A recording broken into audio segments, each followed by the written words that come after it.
Lūk, tagad paskatīsimies nedaudz ciešāk, tuvāk reģionā, kādas ir galvenās tendences. Un Anželika Dobrovoļska, Nordea ieguldījuma nodaļas vadītāja Latvijā, par šo tēmu runās.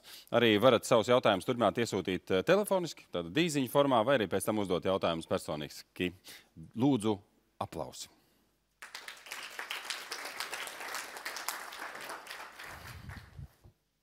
Labdien! Labdien! Īstenībā mans stāsts nav tikai par reģionu. Mans stāsts ir lielākoties par to, ka viss tas, ko mums jau ir izstāstījis mans kolēģis Gins, varētu tik attiecināts uz jau reālākām investīcijām un uz to, kā mēs varētu arī pelnīt.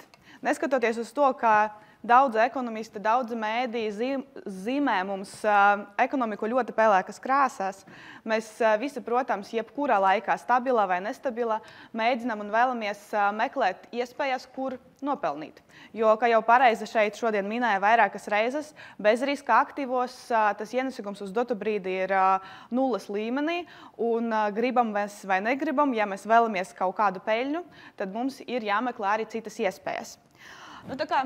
Es esmu arī Nordea cilvēks, īstais Nordea cilvēks, tad es arī nevarēju izlaist šī gada laikam populārāko saukli Nordea, ka laiks ir nauda.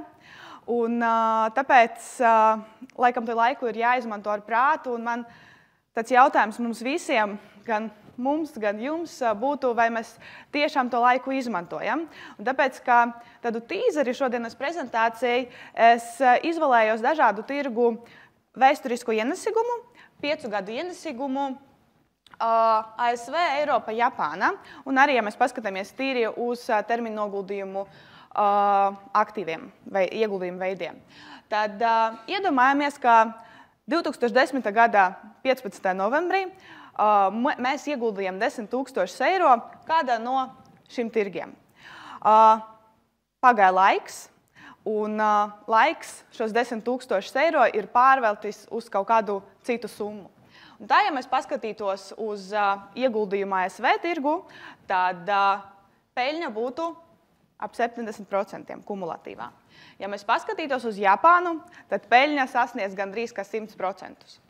Eiropa tās peļņas iespējas pēdējos 5 gadus bija mierīgākas, bet mēs vēl turpmāk runāsim par to, kādi reģioni ir interesanti un potenciāli izdevīgi tuvākiem ieguldījumiem. Un tad, ja mēs izvēlētos termiņu noguldījumu un 5 gados pēc kārtas mēs varētu atrast termiņu noguldījumu, kurš mums ar drošību un stabilitāti sniedz arī 1% ienesīgumu, jo uz dotu brīdi to 1% atrast viegli nav. Tad, tik un tā, tas ienesīgums absolūtais cipros ir ļoti mērens, teiksim tā, ja mēs salīdzinām, pieņemsim, ar kādiem citiem tirgiem. Un te noteikti ir vērts atzīmēt, ka, ja mēs runājam par ienesīgumu, tad ilgtermiņā tam ienesīgumam ir milzīga ietekme un milzīga nozīme. Un jo ilgāks ir termiņš, jo svarīgāks kļūst tas ienesīgums. Tā šeit jūs varat paskatīties, kā tie paši 10 000 mainās laika gaitā pie noteiktiem ienesīgumiem. Pieņemsim, ja ienesīgums ir 1, 4 vai 8%, 3 gadu laikā tā starpība starp absolūtiem cipariem nav tik ļoti ievērojama. Pa lielām sanāk, ka vai mēs dabūjam kādu instrumentu, atrodam kādu instrumentu ar 4% ienesīgumu, vai mēs atrodam instrumentu ar 8% ienesīgumu, noturēt to ieguldījumu 3 gadus, tie absolūti cipari īpaši neatšķirās. Bet paskatieties uz 10 vai 20 gadiem. Īpaši uz 20 gadiem. Tā starpība kļūst ļoti ievērojamā, līdz ar to, jo par ilgāku termiņu mēs runājam, jo svarīgāk mums kļūst ienesīgums. Un tāpēc arī turēt visus savus līdzekļus skaidrā naudā vai termiņu noguldījumā nav tas izdevīgākais veids. Tāpēc šodien es pastāstīšu gan par Nordea skatu uz finanšu tirgiem, attiecīgi uz to, kas ir tās 16. gadā, uz kurien mums ir jāskatās, kur mēs varētu dabūt peļņu un vai mēs varētu to izdarīt, ja jau ekonomika ir diezgan mērena stāvoklī. Un otrais, es nedaudz arī pastāstīšu par to, kā mēs rekomendējam saviem klientiem veidot ilgtermiņa ieguldījumu portfeļus. Un kas ir tas galvenas tēzes un galvenās koncepcijas, kā mēs to darām. Protams, pirms mēs sākam runāt par 16. gadu, ir jāsāk ar 15. gadu, un te noteikti mēs varam teikt, ka 15. gads ir attīstīto valstu zvaigžņu stunda, nevis attīstības valstu, ka tas bija dažus gadus atpakaļ. Un, neskatoties uz bažām par globālo izaugsmi, bija diezgan daudz aktīvu veidu un arī reģionu, kur tu peļņu joprojām 15. gadā varēja gūt. Tiesā 2015. gads ir jau taisnīgi nosaukts par bažu gadu, jo bažas bija daudz, un tiekoties ar mūsu klientiem, pieņemsim, aprīlī, mēs skanējam laikam vēl pozitīvākie, ja, jo lielākoties runājam par 14. gadu, kad bija tiešām grūti kļūdīties, izvēloties kādu no ieguldījumiem. Un tad 15. gads tieši pavasarī sākas ar lielākām svārstībām. No sākumā virsrakstos mums bija Grieķija, tad bažas par Ķīnas izaugsmi, ja, līdz ar to gads ir tiešām pilns ar bažām. Tomēr, ja mēs paskatāmies uz ienesīgumiem, tad joprojām tieši riskantie aktīvi ir devuši vislabākos ienesīgumus. Tā pieņemsim Japānas akciju tirgus, Ziemeļamerikas tirgus, nevis tikai, ja mēs skatāmies uz ASV, bet kopumā uz Ziemeļameriku, tad nekustamā īpašumā investīciju trasti vai fondi, tad arī Eiropa, un tad, ja mēs skatītos uz drošākiem aktīviem, kas ir gan skaidra nauda, kas ir, protams, arī ļoti drošas obligācijas, tad tur ienesīgumi ir tuvu nulei. Nu, un tad izvēloties ieguldījumus, pieņemsim izēvielas, tad joprojām, tāpat kā 14. gadā, varēja atrasties starp zaudētājiem, jo tur to peļņu gada laikā skatoties gūt šoreiz nevarēja. Es arī iekļauju tādu interesantu, manuprāt, ļoti slaidu, kurš šis ir reģionāls slaids. Tā kā šis ir S&P 500 ASV tirgus indeksa ienesīgumi salikti tabulā pa gadiem. Attiecīgi 15. gads, tā kā, šis ir novembris, ienesīguma diapazons ir no 0 līdz +5. Uz vakardienu mums laikam vajadzētu uz to mīnus zonu virzīties, ja, jo dēļ tās svārstīguma tirgu, kas apmeklēja pēc tā paša Eiropas centrālās bankas paziņojuma par nepietiekošu stimulācijas programmu paketi, tad tirgus atkal nosvarsties, bet pa lielām visticamāk tas 15. gads S&P 500 indeksam arī būs pabeigts zaļajā teritorijā, bet ar ļoti, ļoti vāju ienesīgumu pa lielām. Ja. Bet šis slaids, manuprāt, ļoti labi parāda to, ka neskatoties, šis ir gadi kopš 1871. gada. Līdz ar to milzīga vēsture. Un šis slaids palielam parāda to, ka neskatoties uz to, ka katru gadu tirgu pastāv bažas, ka ir kari, ir terorakti, tirgos notiek viss kas, bet vienmēr tirgos var atrast iespēju un vienmēr tirgos, izmantojot labu diversifikāciju, atrodot tos pareizākos instrumentus, var gūt peļņu. Tāpēc tas stāsts lielākoties šodien ir par to. Protams, šogad mēs esam nosvinējuši buļļu tirgu 6 gadu jubileju martā, un ar katru gadu riski viennozīmīgi pieaug. Biežākais jautājums, ko uzdot katrs investors, cik ilgi turpināsies šī ballīte. Vai nevajadzētu jau šo taisīt ciet, un vai mūs neapmeklēs kaut kāda dziļāka lejupslīdē. Un tāpēc esam sagatavojuši jums tādu slaidu. Tas ir par buļļu tirgu. Tātad tirgus no 2009. gada. Bet pa lielam šeit mēs redzam, ka visus šos 6 gadus tirgu pastāvēja bažas. Pa lielam pēc 8. gada laikam mēs vispār nevaram runāt par kaut kādu stabilitāti tirgu. Mēs visu laiku runājam, ka mēs atrodamies ļoti nestabila situācija. Ja? Un tas, ko mēs redzam, ka pateicoties ļoti labvēlīgai centrālo banku politikai un tam, ka fundamentāli globāla izaugsmē mums joprojām notiek, tirgus katru reizi varēja pārvarēt tas bažas un turpināt iet uz augšu. Šeit jūs varat redzēt 15. gada korekciju, ja, un kas ir interesanti, ka, ja mēs salīdzinām, piemēram, 15. gadu un 11. gadu, tad tas korekcijas ir ļoti līdzīgas gan procentuālā izteiksmē, gan arī perioda ziņā. Gan 15. gadā, gan 11. gadā tas lielākā korekcija notikusi tieši vasaras laikā, kopš pavasara līdz rudenim, un tad oktobris kļuva par labāko mēnesi. Un tad arī 15. gadā oktobris kļuva par šī gada labāko mēnesi akciju tirgus ienesīgumam. Un tad par to 2016. gadu. Protams, ka tādas skaidras un konkrētas atbildes par to, kur ieguldīt naudu, lai dabūtu peļņu, nav. Jo, ja būtu, tad visiem mums dzīvotos daudz vieglāk, un arī mēs laikam ļoti viegli varētu izvairīties no daudziem riskiem. Bet kopumā, ja mēs runājam par nākamo gadu, tad mēs prognozējam, ka arī 2016. gadā, tāpat kā 2015. gadā, riskanti aktīvi dos labākas peļņas iespējas salīdzinājumā ar bezriska aktīviem. Un tad, pieņemsim, šeit jūs varat redzēt tieši, kāda peļņa ir riskantiem aktīviem. Šeit ir globālas akcijas, un šeit ir augsta riska obligācijas. Un tas, ko mēs redzam, ka bezriska aktīvos, ja pieņemsim tās pašas drošas obligācijas, tad tas ienesīgums ir daudz pieticīgāks. Līdz ar to viens no iemesliem, kāpēc mēs sagaidām, ka arī 2016. gadā tas ienesīgums varētu būt dabūts tieši no riskantiem aktīviem un akciju tirgiem, ir tas, ka bezriska instrumentos ienesīgums paliek tuvu nullei. Otra lieta ir tas, ka kopumā bailēs par globālo izaugsmi mazinās.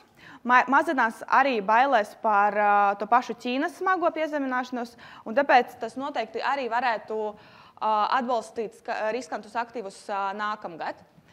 Kopumā, protams, likmju celšanā ASV ir risks tirgu, bet tirgus tam jau ir ļoti labi sagatavojies, jo Federāla rezervju sistēma gatavo mums tam jau gadu.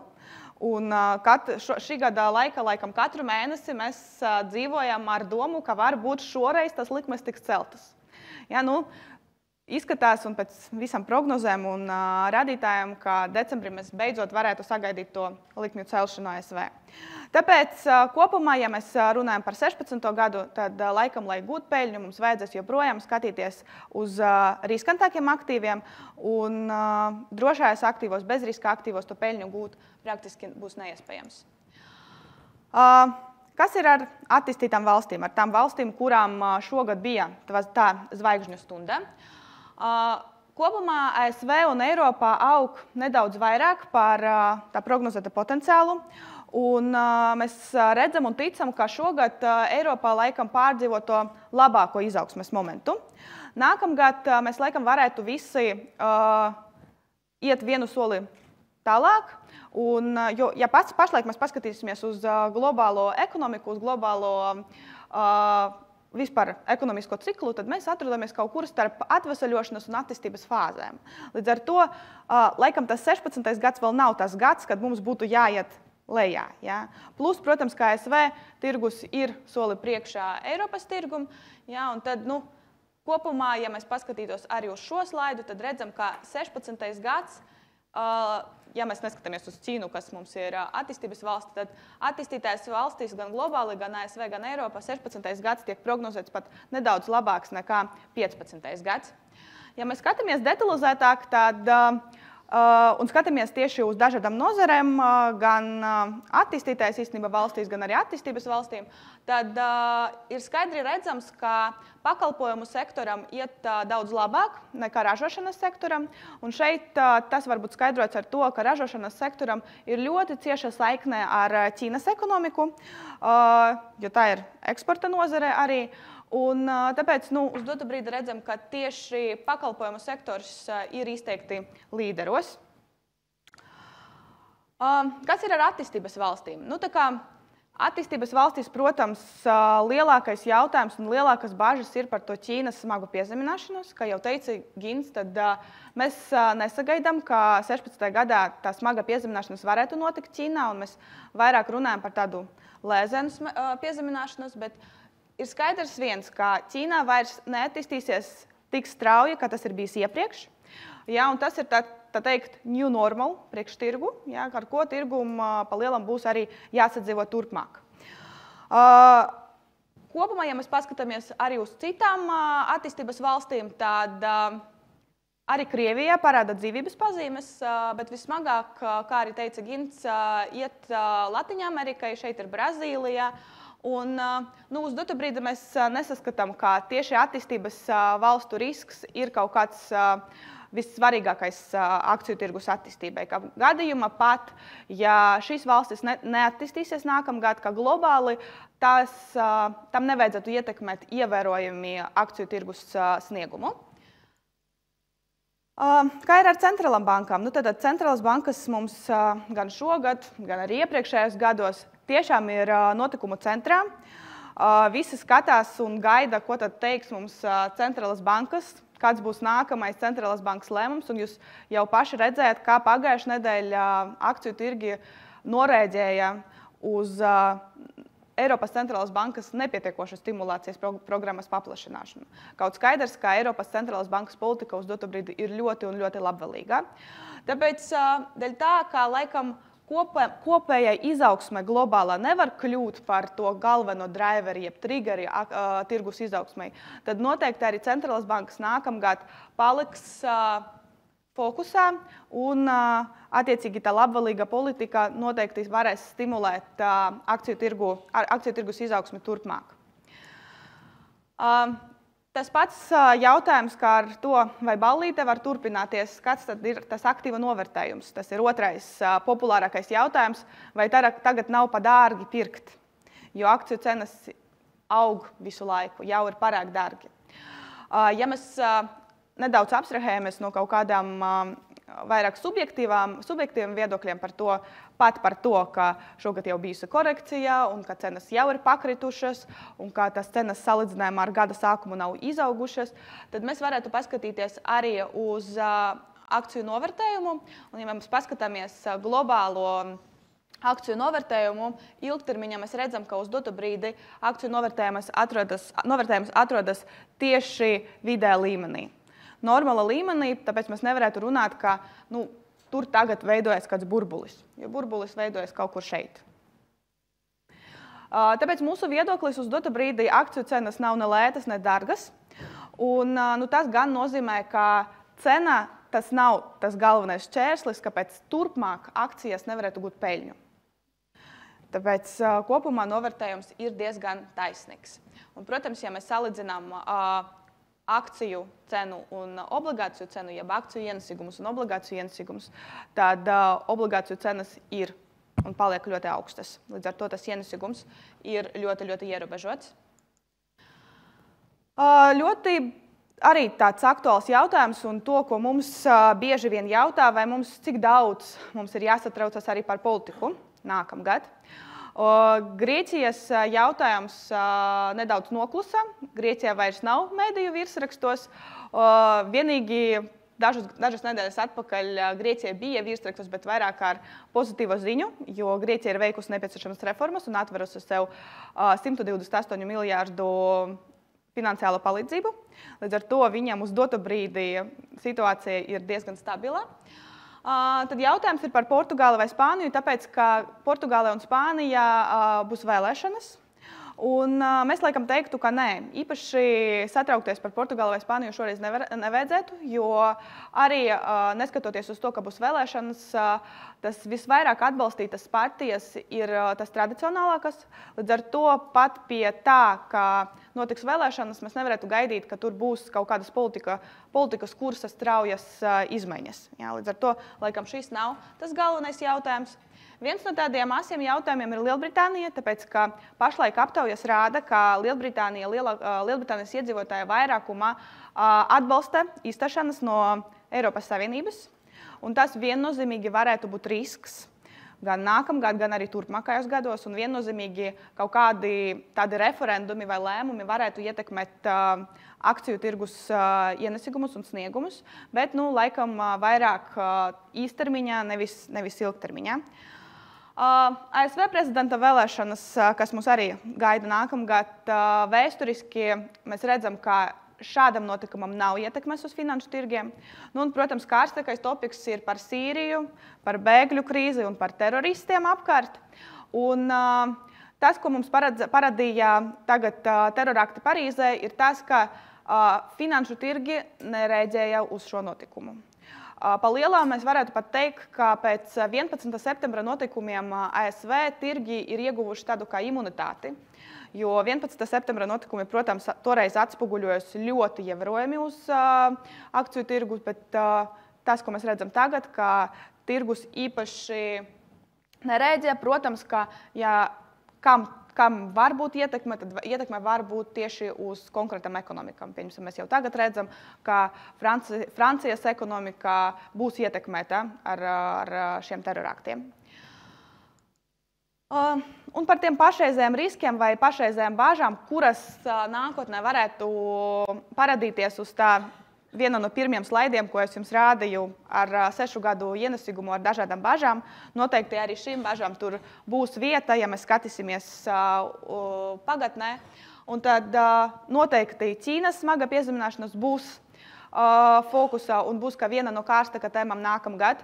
Līdz ar to mēs arī nevaram pilnībā izslēgt risku, ka tirgus nākamgad atkal iekritīs panikā kaut kāda termiņā dēļ tā, ka situācija ir ļoti nestabila vai Ķīnas dati un rādītāji, kas nāk no Ķīnas, nav pietiekoši pozitīvi un nav tādi, kādus bija prognozējuši investori. Tad nafta un izēvielas, kuras joprojām paliek ļoti zema līmenī, un naftas pieprasījums ir ļoti cieši saistīts arī ar to pirmo punktu par to Ķīnas smaga piezemināšanos, jo Ķīna ir viens no lielākajiem naftas patērētājiem pasaulē. Centrāla banku politikas noteikti paliks arī uzmanības centrā, un neskatoties uz to, ka dažādas centrālās bankas iet dažādus ceļus, tad Federāla rezervju sistēma ies vienu ceļu, Eiropas centrālā banka ies citu ceļu, tik un tā viennozīmīgi investori sekos līdzi un cerēs uz diezgan labvēlīgām politikām centrālajās bankos. Un, protams, ģeopolitika. Ģeopolitika pašlaik ir fokusā. Fokusa lielākoties ir tuvie austrumi un bēgļu krīzē. Jāsaprot un jāatcerās, ka arī Ukrainas krīzē tāpat mums tuvumā nav atrisināta un nav skaidrs, kad un kā tā tiek varētu atrisināta. Līdz ar to šis noteikti būs virsrakstos un par šo noteikti nāksies nevienu reizi runāt. Bet kopumā, kā jau pareizi teica arī Gins, ka visi šie riski jau ir iecenoti. Un tas cenas, ko mēs redzam šobrīd, pa lielam iekļauj sevi arī visus šos riskus. Līdz ar to laikam jābaidās nevis no tā, ko mēs zinām, bet jābaidās arī no tā, ko mēs varbūt nezinām. Jo mēs katru reizi gaidām, ka kaut kas notiks ar Grieķiju. Ar Grieķiju viss beigās tiek atrisināts, bet parādās kaut kas cits. Tā kā par stabilitāti runāt grūti, un visticamāk būs arvien grūtāk runāt par stabilitāti. Tāpēc mums vajadzēs meklēt tas iespējas diezgan nestabila tirgu.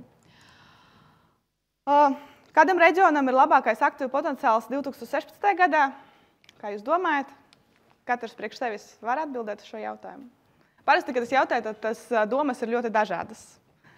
Visticamāk, arī tāpat, ka mēs pieņemam kaut kādus investīciju lēmumus par kādu reģionu vai par kaut kādu aktīvu, tad mēs tāpat varam atbildēt uz šo jautājumu, kāds ir labākais akciju potenciāls. Un tā kā mēs tomēr vairāk skatāmies uz klientu portfeļiem no ilgtermiņa perspektīvas un daudz runājam par diversifikāciju, mēs arī daudz runājam par stabilitāti.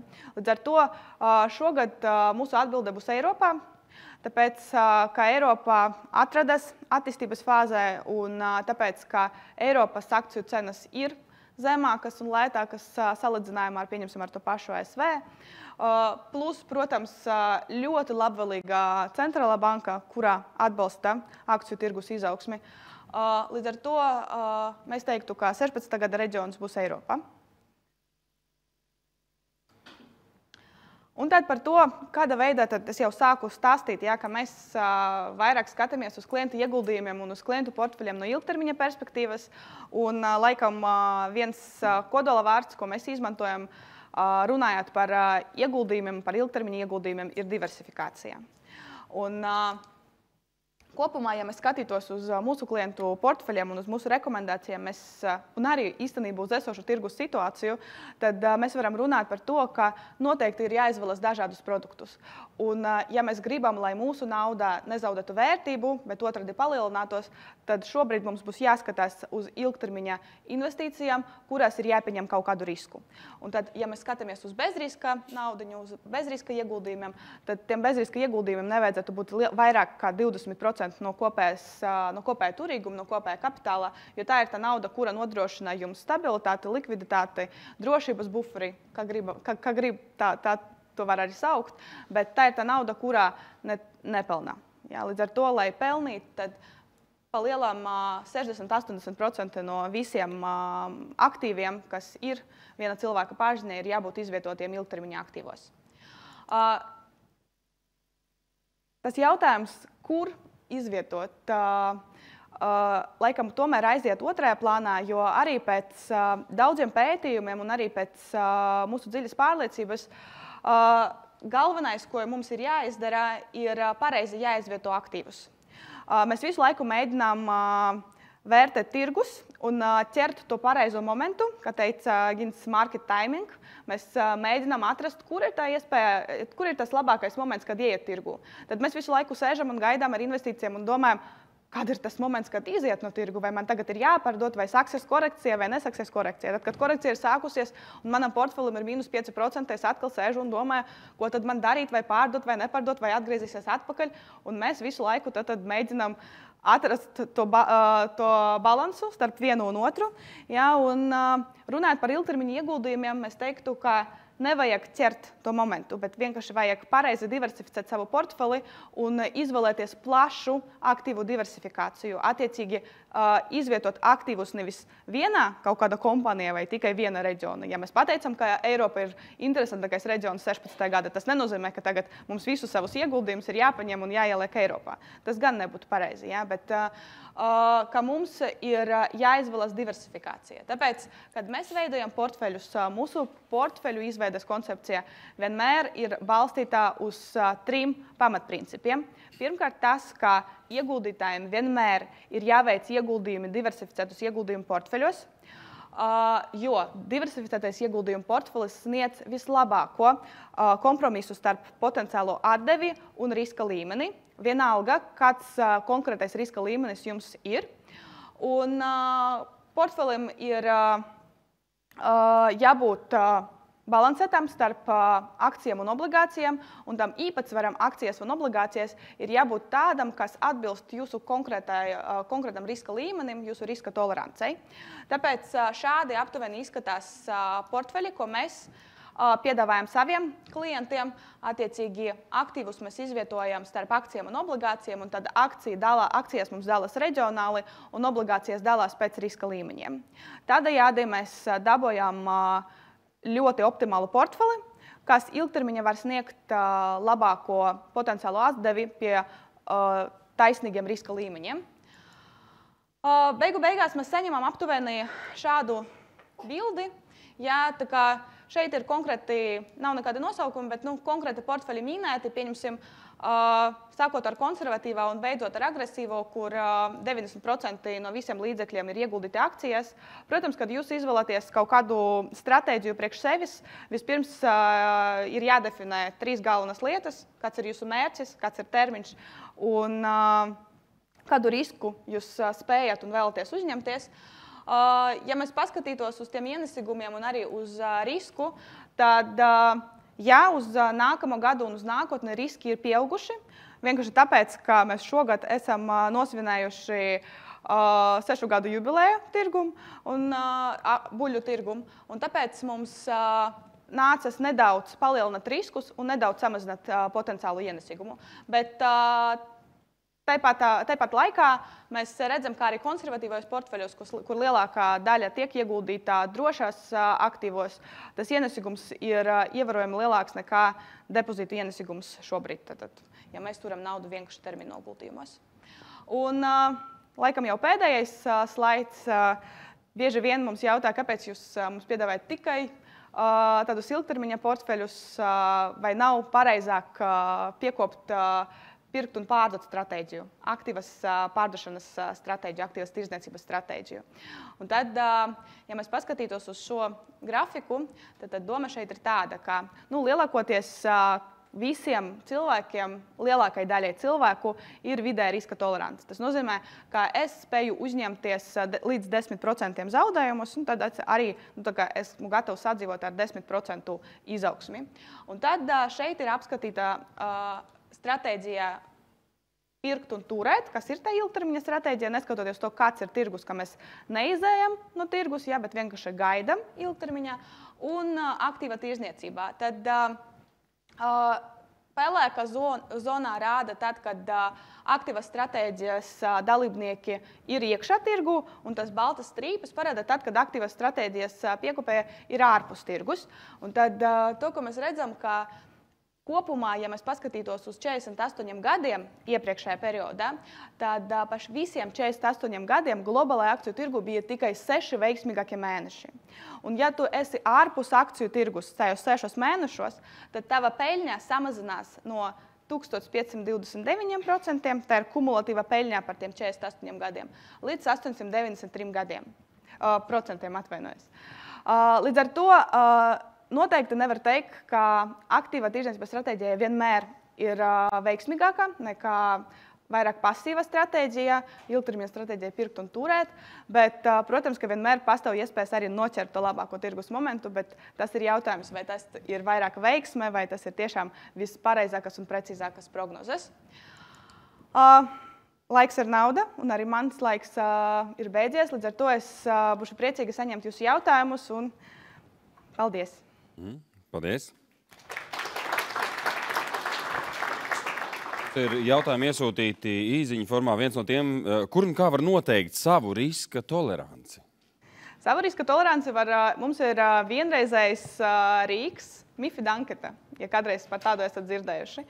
Tādu anketu jūs varat aizpildīt jebkuras bankas filiālē un arī, piemēram, Nordea bankas internetbankā.